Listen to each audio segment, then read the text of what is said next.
సుభాష్ చంద్రబోస్ 1897 జనవరి 23న ఒడిశా రాష్ట్రం కటక్లో ఒక గొప్ప కుటుంబంలో జన్మించారు. ఆయన తండ్రి జనకినాథ్ బోస్ ఒక ప్రసిద్ధ న్యాయవాది, కాగా తల్లి ప్రభావతి దేవి ఒక ధార్మిక మహిళ. బోస్ కుటుంబంలో 9వ సంతానంగా జన్మించిన ఆయన చిన్న వయస్సులోనే అద్భుతమైన ప్రతిభ కనబరచారు. మొదట కటక్లోని స్టువర్ట్ స్కూల్, తర్వాత కోల్కతాలోని ప్రెసిడెన్సీ కాలేజీలో చదువుకున్నారు. ఆయన విద్యాబుద్ధి, నైతిక విలువలు, నాయకత్వ లక్షణాలు తక్కువ వయస్సులోనే చాటుకొని 1913లో ఇంగ్లాండ్ వెళ్లి కేంబ్రిడ్జి యూనివర్సిటీలో చదువుకోవడం ప్రారంభించారు.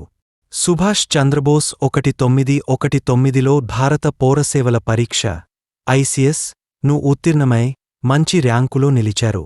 కాని బ్రిటిష్ పాలనపై ఉన్న అతని అసహనం, జాతీయ స్వాతంత్ర్య కాంక్షల వల్ల అతను ఆ ఉద్యోగాన్ని వదిలేసి భారతదేశ స్వాతంత్ర్య పోరాటంలో పాల్గొనడానికి ఇంచాడు.